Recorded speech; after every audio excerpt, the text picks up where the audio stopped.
مدنی welfare foundation کی جانب سے نشر ہونے والی اشرفی چینل کے ناظرین و سامعین، السلام علیکم ورحمۃ اللہ وبرکاتہ۔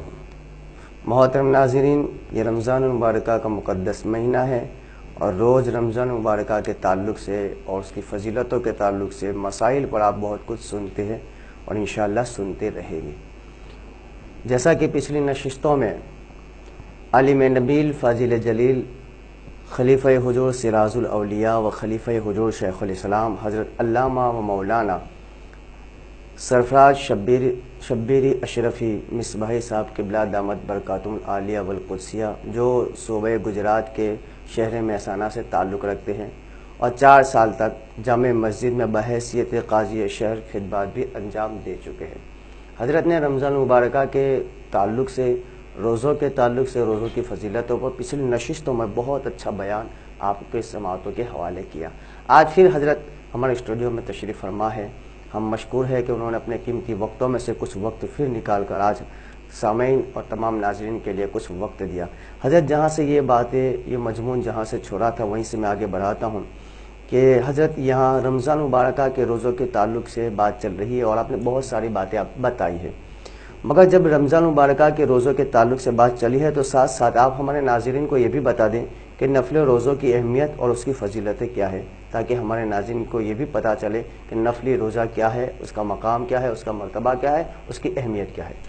الحمدللہ رب العالمین والعاقبۃ للمتقین والصلاة والسلام علی رسولہ الکریم، اما بعد فاعوذ باللہ من الشیطان الرجیم، بسم اللہ الرحمن الرحیم، صلی اللہ علی النبی الأمی وآلہ صلی اللہ تعالی علیہ وسلم، صلاۃ و سلام علیک یا رسول اللہ صلی اللہ تعالی علیہ وسلم۔ محترم سامعین کرام اور اشرفی چینل کے ناظرین کرام، السلام علیکم ورحمۃ اللہ وبرکاتہ۔ وعلیکم السلام ورحمۃ اللہ وبرکاتہ۔ پچھلی نشستوں میں سوال و جواب کا سلسلہ جاری رہا اور حضرت نے بھی ایک اچھا سوال کیا نفلی روزوں کی اہمیت کے تعلق سے۔ چونکہ ناظرین کرام، یہ ماہ رمضان میں تو یہ سلسلہ روزوں کی فضائل کے تعلق سے تو چل ہی رہا ہے، مگر نفلی روزوں کی بھی بہت اہمیت ہے، اس پر بھی بہت اجر و ثواب ملتا ہے جی۔ اور کیونکہ روزوں کا مقصد ہی انسان کو متقی بنانا ہے، پرہیزگار بنانا ہے جی۔ اور حضور صلی اللہ تعالی علیہ وسلم روزوں سے بہت پیار کیا کرتے تھے، روزوں کو بہت محبوب رکھا کرتے تھے۔ رمضان کے علاوہ آپ دیکھیں، حضور صلی اللہ تعالی علیہ وسلم کی سیرت طیبہ کا مطالعہ کریں تو آپ کو معلوم ہوگا کہ آپ ماہ رمضان المبارک کے علاوہ غیر رمضان میں بھی آپ نفلی روزوں کا خاص کر کے اہتمام کرتے ہیں۔ سبحان اللہ۔ دیکھیے آپ جیسے ہر مہینے کی قمری تاریخوں میں ایام بیض کے روزے رکھتے، جی۔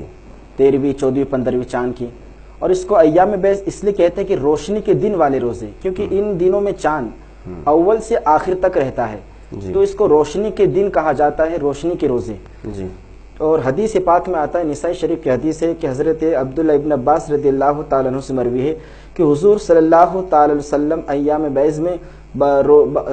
بیض میں روزہ نہیں رکھا، ایام بیض میں بغیر روزہ نہیں رہا کرتے، جی۔ نہ گھر میں نہ سفر میں، تو آپ پابندی کے ساتھ ہر مہینے میں ایام بیض کے روزہ رکھا کرتے، چاہے وہ آپ گھر میں ہوتے یا سفر میں ہوتے۔ اور اس کے علاوہ بعد میں یہ بھی دیکھیے کہ ہر ہفتے حضور صلی اللہ تعالی علیہ وسلم پیر کے دن کا روزہ رکھتے، سبحان اللہ۔ اور اس پر حدیث پاک میں آتا ہے، مسلم شریف کی حدیث ہے، ان ابی قتادہ ان رسول اللہ صلی اللہ تعالی علیہ وسلم سئل عن صوم یوم الاثنین فقال فیہ ولدت وفیہ انزل الی، کہ ابو قتادہ رضی اللہ تعالیٰ عنہ سے مروی ہے کہ حضور صلی اللہ تعالی علیہ وسلم سے پیر کے روزے کے رکھنے کے بارے میں پوچھا گیا، پیر کے دن کی، جی۔ تو حضور نے فرمایا فیہ ولدت، تو اسی روز میں پیدا ہوا، وفیہ انزل علی، اور اسی روز مجھ پر وحی نازل کی گئی۔ سبحان اللہ۔ تو حضور بتانا چاہ رہے ہیں کہ میں پیر کے دن روزہ رکھ کر اپنا میلاد بناتا ہوں۔ سبحان اللہ۔ تو سبحان اللہ۔ ہمیں چاہیے کہ ہم بھی ہر ہفتے میں پیر کا دن جب بھی آئے اور اس دن روزہ رکھے۔ فقیر کا بھی اس پر عمل ہے کہ جب بھی پیر کا دن آتا ہے فقیر روزہ رکھتا ہے، اور چونکہ بڑی فضیلت ہے کہ ہم پیر کے دن میلاد مصطفیٰ تو بناتے ہیں سال میں ایک بار جب دن آتا ہے، تو حضور کی سنت پر چلتے ہوئے، کیونکہ حضور نے بھی روزہ رکھا ہے،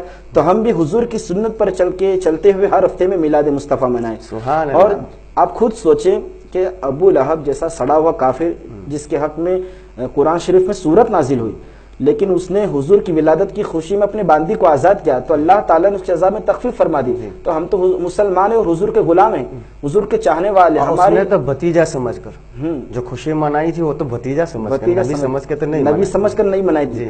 اور ہم تو مسلمان ہیں, حضور کے چاہنے والے ہیں, حضور کی محبت کا دم بھرنے والے, ہماری بخشش کیوں نہ ہوگی پھر. اور اس کے بعد آپ پھر دیکھیے ماہ رجب اور شعبان کے روزے ہیں, نفلی روزے ہیں, اس میں بھی روزے رکھنے کی خاص فضیلت آئی ہے. تو اگر آپ ایام بیض کے روزے رکھنے کا اہتمام کر لو گے, پھر پیر کے دن بھی روزہ رکھنے کا آپ معمول بنا لو گے, تو جب آپ ماہ رجب اور ماہ شعبان میں جب روزے رکھو گے تو وہ نفلی روزوں کا بھی ثواب ملے گا. اور ان روزوں میں پھر ایام بیض کے جب دن آئیں گے, آپ ایام بیض کے روزے رکھو گے تو 2 فضیلت جمع ہو گئی. پھر اگر اللہ کا کرم سے اس میں پیر کا دن شامل ہو گیا تو اس ایک روزے میں 3 فضیلتیں شامل ہو گئی. نفلی روزے مہینے کے الگ, ایام بیض کی فضیلت کا ثواب الگ, اور پیر کے دن کے روزے کا ثواب الگ. تو اتنی فضیلتیں ہمیں ہمارے روزوں میں شامل ہو جاتی ہے. پھر اس کے بعد عاشورہ کا روزہ ہے, یوم عاشورہ کا 10ویں محرم کو روزہ رکھتے ہیں. پھر اس کے اندر ایام بیض کے اگر 3 دنوں میں سے کوئی ایک دن آ گیا تو اس کی بھی فضیلت شامل ہو گئی. پھر پیر کا دن آ گیا تو پھر 3 فضیلتیں شامل ہو گئی, یوم عاشورہ کا روزہ اور پھر ایام بیض کا روزہ اس کی فضیلت, پھر پیر کے دن کی روزے کی فضیلت. اور پھر اس کے بعد یہ رمضان عید الفطر کے بعد جو 6 روزے رکھے جاتے ان میں پھر ایام بیض کے دنوں میں سے کوئی دن آ گیا یا پیر کا دن آ گیا, تو سوچو ان فضیلتوں میں ہمیں 3 فضیلت مل جا رہی ہے. یہ تو مخصوص ایام کے روزے ہیں, ورنہ تو اب نفلی روزے بہت کثرت سے رکھ سکتے ہو, جتنا چاہے رکھ سکتے ہو. مگر پھر اس میں نفلی روزوں میں ایک مسئلہ یہ بھی آتا ہے حضرت کہ نفلی روزے اس وقت رکھے جائیں کہ جب کسی کے حق تلفی نہ ہو, کہ ہم اپنی ذمہ داری, ہماری جو ذمہ داری اس میں پھر کوتاہی نہ ہو. جیسے اگر شوہر بیوی کو اس وقت اجازت دے کہ جبکہ بیوی مکمل طور پر شوہر کے حقوق ادا کر رہی ہو, اگر شوہر کے حقوق میں ذرا بھی کوتاہی آ رہی تو پھر بیوی کو اجازت نہیں کہ وہ نفلی روزے رکھے. اگر شوہر اجازت نہیں دیتا تو پھر بیوی نفلی روزے نہیں رکھے گی. تو جہاں تک نفلی روزوں کا معاملہ ہے تو اگر ہم سے حق تلفی کسی کی نہیں ہوتی, سب کے برابر حقوق ادا ہوتے, تو ہمیں نفلی روزوں کی کثرت رکھنا چاہیے, کیونکہ یہ خواہشات نفس کو کنٹرول کرنے کا ذریعہ ہے اور متقی بنانے کا ذریعہ ہے, اور ولایت کا سب سے آسان ذریعہ روزہ رکھنا ہے. اس سے ہمیں اللہ کا قرب حاصل ہوتا ہے. تو ہمیں زیادہ سے زیادہ ہو سکے تو ہمیں نفلی روزوں کا اہتمام کرنا. اور یہ جیسے کہ حضرت آپ نے بتایا کہ شوہر اگر اجازت نہ دے تو عورت کے لیے ضروری ہے کہ نفلی روزہ نہیں رکھ سکتی. وہ الحمدللہ حضرت ناظرین اور سامعین سے میں یہ بھی کہوں گا کہ رمضان مبارکہ کا مقدس مہینہ ہے, تو اب ہم سب کے لیے بھی دعا کریں, اور بالخصوص مولانا سرفراز مصباحی صاحب قبلہ دامت برکاتہم العالیہ, آپ کے لیے ہم یہی کہیں کہ اللہ رب العزت آپ کے علم و عمر میں برکت عطا فرمائے, کہ بہت اچھی پیاری باتیں آپ نے ہمارے ناظرین اور سامعین کو پیش فرمائی. حضرت یہ بھی بتاتے چلے کہ آج کل افطار پارٹی کا بہت ماحول ہے, اور شہروں میں بھی, دیہاتوں میں بھی, اور ہر جگہ یہ چیز رائج ہو چکی ہے. تو یہ افطار پارٹی کرنا کیسا ہے؟ اور جہاں تک افطار پارٹی کا سوال ہے تو اگر افطار پارٹیاں ایسی ہے کہ جس میں شریعت کی خلاف ورزی نہیں کی جاتی اور اس میں نماز قضا نہیں ہوتی تو آپ ایسی افطار پارٹیاں کر سکتے ہیں. مگر آج کل فیشن والی افطار پارٹیاں نکلی, فیشنیبل, کہ جس میں پھر نمازیں بھی قضا ہوتی ہے اور شریعت کی خلاف ورزی بھی ہوتی ہے, اور جو چندہ جہاں سے لایا جاتا ہے اس میں نہ حرام کی تمیز ہوتی ہے نہ حلال کی تمیز ہوتی ہے, اور پھر اس میں پھر غیر مسلم لیڈروں کو مدعو کیا جاتا ہے, جو حلق تک کھا کے آتے ہیں اور شام کو نشے میں ڈوب جاتے ہیں, ان کے لیے افطار پارٹی کیا جاتا ہے. وہ جو روزے نہیں رکھتے ان کے لیے افطار پارٹیاں کرائی جاتی ہے. سیاسی لیڈران کب سے افطار پارٹیاں کرنے لگے, سود کے پیسوں سے, رشوت کے پیسوں سے افطار پارٹیاں کرائی جاتی ہے. حضور غوث پاک رضی اللہ تعالیٰ عنہ فرماتے ہیں کہ لوگوں خون سے افطار مت کیا کرو. آپ کے حال دور میں بھی یہ آوارگی تھی, یہ حالات تھے, تو حضور غوث پاک نے فرمایا اے لوگوں خون سے افطار مت کیا کرو. تو لوگوں نے عرض کیا حضور کیا کوئی خون سے بھی افطار کیا کرتا ہے؟ تو لوگ تو کھجور سے افطار کرتے ہیں. آپ نے فرمایا حلق میں حرام چیز اتارنا, حرام غذا اتارنا, تو یہ کھجور نہیں بلکہ لوگوں کا خون ہے. تو یہ بھی ہمیں دیکھنا چاہیے کہ وہ افطار کا موقع کیا ہے. اتنی مقدس عبادت, اتنا مقدس وقت اور اتنی قبولیت کا وقت, جس کے بارے میں حدیث میں آیا کہ افطار کے وقت 2 خوشیاں نصیب ہوتی ہے. اللہ کے رسول نے فرمایا کہ افطار کے وقت 2 خوشیاں نصیب ہوتی ہے, ایک افطار کی, دوسری دیدار الہی کی. تو وہ روزہ جو دیدار الہی کا بدل ہے, ہم نے آج اس کو افطار پارٹیوں میں تقسیم کر دیا. تو ہمیں ایسی افطار پارٹیاں کرنے کی ضرورت نہیں ہے.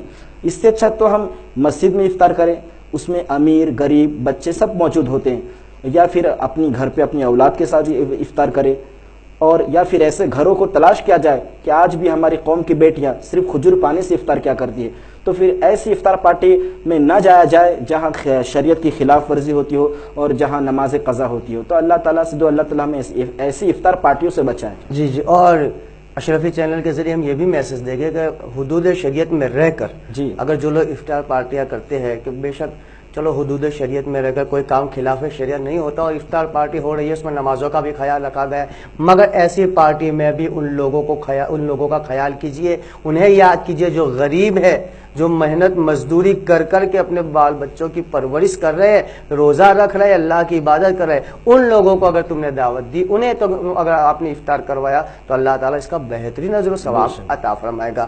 حضرت جو لوگ روزہ نہیں رکھ سکتے ان کا فدیہ کیا ہے؟ جو لوگ روزہ نہیں رکھ سکتے تو اس کے بارے میں ہم کلام مقدس کی سورہ بقرہ کی آیت کی طرف چلتے ہیں۔ جی، یا ایھا الذین آمنوا کتب علیکم الصیام کما کتب علی الذین من قبلکم لعلکم تتقون۔ شروع سے اس آیت کی تشریح کرتے ہوئے اپنے مسئلے پہ آتے ہیں۔ اللہ رب العزت نے فرمایا اے ایمان والو تم پر روزے فرض کیے گئے جس طرح اگلے لوگوں پر روزے فرض کیے گئے تھے، لعلکم تتقون کہ تم پرہیزگار بنو۔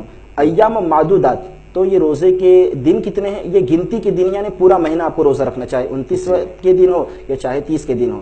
فمن کان منکم مریضا او علی سفر فعدۃ من ایام اخر، تو جو تم میں سے کوئی بیمار ہو جائے یا کوئی سفر پر ہو تو وہ اتنے روزے دوسرے دنوں میں رکھے۔ بیمار سے مطلب جیسے اتنا بیمار ہو گیا کہ جان جانے کا اندیشہ ہو یا بیماری بڑھ جانے کا اندیشہ ہو، تو شریعت نے ایسی حالت میں رخصت دی ایسے بیمار کو کہ وہ روزہ نہ رکھے اور باقی دنوں میں اس کی قضا کرے۔ پھر اگر مسافر ہے، سفر کی مشقت ہے کہ وہ روزہ نہیں رکھ پائے گا، شرعی مسافر ہے تو پھر ایسے مسافر کو بھی رخصت دی ہے کہ وہ نہ رکھ کر دوسرے دنوں میں قضا کرے۔ مگر پھر مسافر کے لیے ایک مسئلہ یہ ہے کہ اگر اس نے طلوع فجر سے پہلے اگر روزہ رکھا ہے، نیت کی طلوع فجر سے پہلے اگر اس نے سفر شروع کیا ہے تو پھر اس دن کا وہ افطار کر لے گا۔ اگر طلوع فجر کے بعد اس نے پھر سفر شروع کیا ہے تو پھر اس دن کی اس کو افطار کرنے کی اجازت نہیں۔ یہ مسافر کے لیے کیا پھر سے سن لیجئے کہ طلوع فجر سے پہلے اگر اس نے سفر کی نیت کی، سفر شروع کیا تو پھر اس کو اس دن کی افطار کرنے کی اجازت ہے، اور طلوع فجر کے بعد اگر اس نے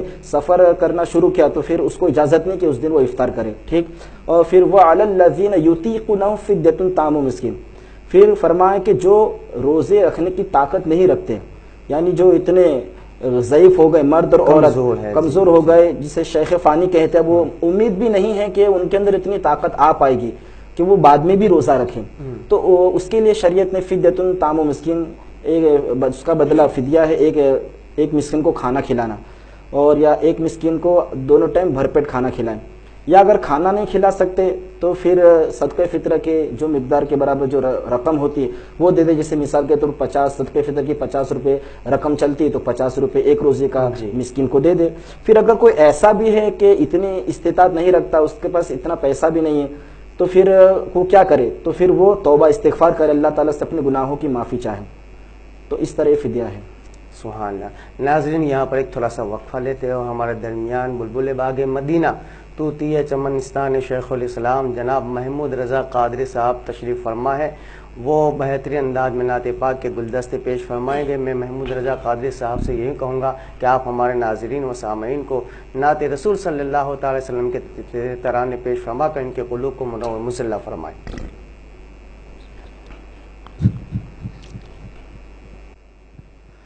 یہ ناز یہ انداز، یہ ناز یہ انداز ہمارے نہیں ہوتے،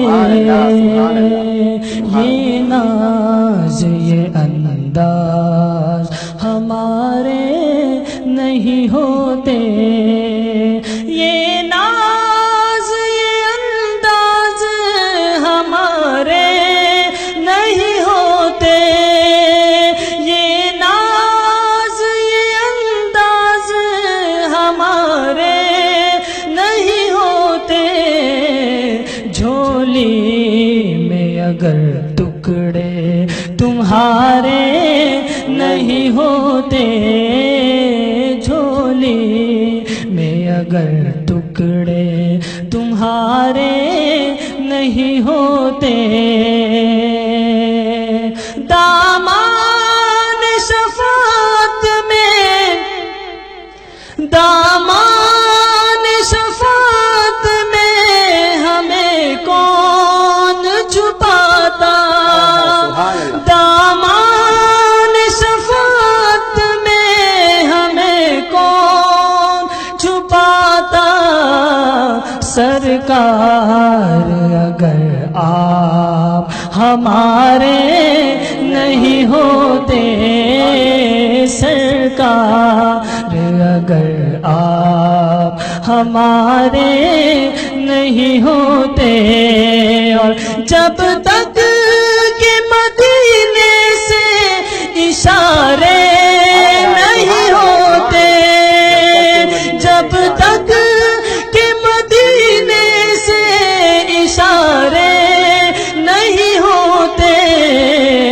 روشن کبھی قسمت کے ستارے نہیں ہوتے روشن کبھی قسمت کے ستارے نہیں ہوتے جھولی میں اگر ٹکڑے تمہارے نہیں ہوتے ہم جیسے نکموں کو گلے کون لگاتا ہم جیسے نکموں کو گلے کون لگاتا سرکار اگر آپ ہمارے نہیں ہوتے سرکار اگر آپ ہمارے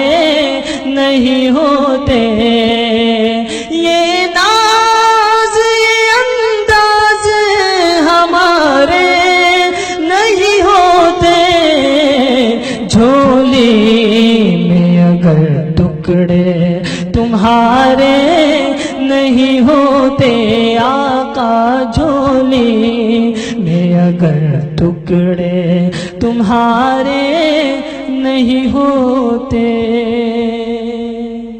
سبحان اللہ سبحان اللہ۔ حضرت آج مسلمان عورتوں میں اکثریت ہے، بہت ساری عورتیں جن کا خیال یہ ہے وہ تراویح نہیں پڑھتی اور یہ سوچ ہے ان کی کہ تراویح تو صرف مردوں کے لیے ہے، عورتوں کے لیے تراویح نہیں ہے، یہ ان کی سوچ ہے۔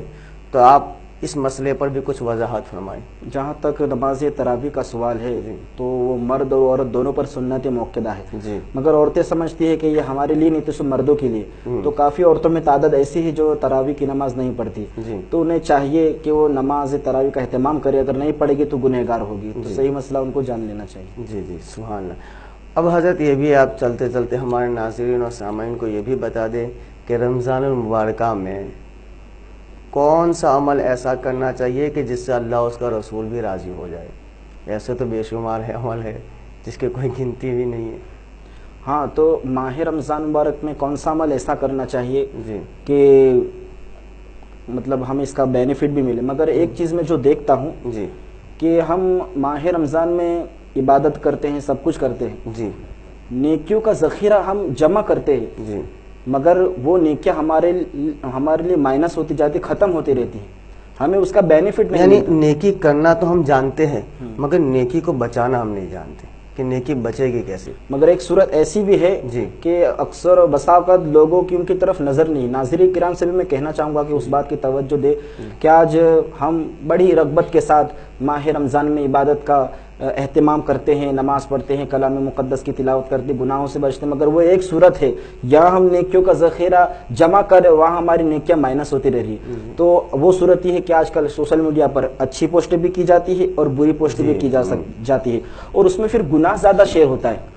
اور مثال کے طور پر اس کا نقصان یہ ہے کہ کسی نے ایک گناہ شیئر کیا تو پھر دوسرا اس کو لائک کرے گا، پھر وہ گناہ والی پوسٹ دوسروں کو شیئر کرے گا, دوسرا تیسرے کو, تیسرا چوتھے کو, جہاں تک یہ سلسلہ پھر پہنچے گا, جتنے لوگ اس کو پسند کریں گے, شیئر کریں گے, سب کا گناہ یہ شیئر کرنے والے پر نامہ عمل میں لکھا جائے گا. ایک طرف تو یہ صاحب ماہ رمضان میں نمازیں پڑھ رہے ہیں, روزہ رکھ رہے ہیں, کلام مقدس کی تلاوت کر رہے ہیں, گناہوں سے بچ رہے, اور اس طرح سے ان کی نیکیاں مائنس ہوتی جا رہی ہیں. اور پھر یہ قسم کا گناہ جاریہ ہے جو ہمیشہ رہتا ہے اور مرنے کے بعد بھی جاری رہے گا. تو ایک بہت تباہ کن خطرناک صورتحال ہے جو ہمارے نوجوانوں کو, مسلمانوں کو سمجھنی چاہیے. پھر اس پر یہی بس نہیں, پھر اس پر تو پھر کیا کہ اپنی دوستوں کے ساتھ فوٹو لیتے ہیں تھیٹر میں, پھر اس پر یہ کامنٹ ڈالتے ہیں, I am watching this movie with my friend.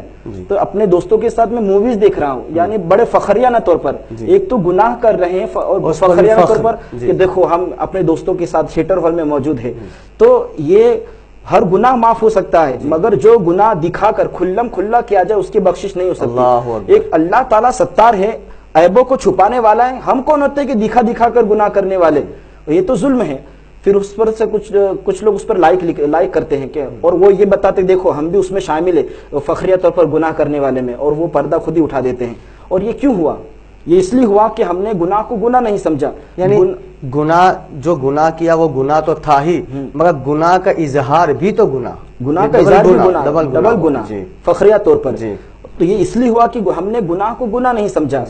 وہ قرآن پاک کی آیت ہے وَزَيَّنَ لَهُمُ الشَّيْطَانُ أَعْمَالَهُمْ, شیطان نے ان کے اعمال کو ان کی نظروں میں مزین کر دیا. اب وہ گناہ سمجھتے ہی نہیں, اس لیے باضابطہ شیئر کرتے ہیں.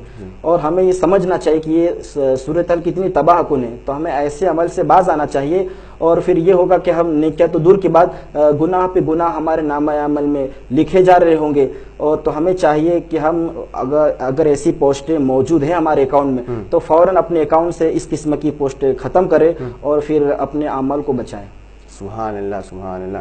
اور حضرت ساتھ ہی ساتھ یہ بھی بتا دیں کہ رمضان مبارکہ میں جو لوگ روزہ تو رکھتے ہیں, بہت سارے اکثریت ہم نے دیکھی ہے کہ وہ روزہ رکھتے ہیں اور مسلسل وہ 30 دن پورے مہینے کا ہی روزہ رکھتے ہیں, مگر نماز سے بالکل دور ہیں. نہ تو وہ فجر پڑھتے ہیں, نہ جوہر, نہ عصر, نہ مغرب, ویسے نہ تراویح میں آتے ہیں. تو ان کے لیے بھی کچھ آپ. ہاں, تو وہ میں نے بتایا پہلے اپنے اگلے جو ایپیسوڈ میں ہم نے کہا کہ جو ماہ سیام کی فضیلت پر ہم نے حدیث پاک سنائی کہ اتنی برکتوں والا مہینہ ہے, اس میں مومن کا رزق بڑھا دیا جاتا ہے, فیوز و برکات نازل ہوتے ہیں. مگر یہ ساری فضیلتیں ان لوگوں کے لیے جو اس ماہ رمضان کے تقاضوں کو پورا کرتے ہیں. یہ نماز پڑھتے ہیں, روزہ رکھتے ہیں, عبادت کرتے ہیں, کلام مقدس کی تلاوت کرتے ہیں اور گناہوں سے باز رہتے ہیں, یہ ان لوگوں کے لیے فضیلت حاصل ہے. اب جو لوگ نماز بھی نہیں پڑھتے اور روزے بھی نہیں رکھتے تو پھر جو ماہ رمضان کی جو فضیلت وہ ان کو حاصل نہیں ہوگی. تو گویا کہ یہ ماہ رمضان المبارک ان کے لیے وہی حیثیت رکھتا ہے جو 11 مہینے رکھتے ہیں, تو ان کو فضیلت حاصل نہیں ہوگی ایسے لوگوں کو. اور ایسے لوگ محرومی کا شکار ہے ایسے لوگ. اللہ تعالیٰ ان کو توفیق عطا فرمائے. حضرت کرجن اور اطراف و اکناف میں جو ہے وہ وقت افطار ہے, افطاری کا وقت ہے. ہمارے تمام ناظرین اور سامعین دیکھ رہی ہیں تو ان سب کے لیے آپ دعا فرمائیں. صلی اللہ علیہ نبی علیہ صلی اللہ تعالی علیہ وسلم, صلاۃ و سلام علیک یا رسول اللہ صلی اللہ تعالی علیہ وسلم. اللهم إني لك أسلمت وبك آمنت وعليك توكلت وعلى رزقك أفطرت فتقبل مني. اللهم ربنا آتنا في الدنيا حسنة وفي الآخرة حسنة وقنا عذاب النار وقنا عذاب القبر وقنا عذاب الحشر وقنا عذاب الدين وقنا عذاب الدارين. فساحل یا الہی کل صابر بحرمت السید الابرار ساحل. یا رسول اللہ انظر حالنا, یا حبیب اللہ اسمع قالنا, اننی فی بحر ہم مغرق خزیت ساحلنا اشکالنا. سرورا شاہ کریمہ دستگیر اشرفا حرمت روح پیمبر یک نظر کن سویما. لی خمسة نطفی بها حر الوباء الحاتمہ المصطفى والمرتضى وابناهما والفاطمہ. غوث اعظم بمنی بسر و ساما مدد, قبلہ دی مدد, کعبہ امام مدد, معین الدین حسن عالم پناہ بسویما غریب یک نگاہ. اے اشرف زمانہ زمانہ مدد بما درہائے بستراز کلید کرم کشا. من علینا ربنا اذباس محمدا ایدہ بیدیہ ایدنا باحمدا. Ursula مبشرا Ursula ممجدا.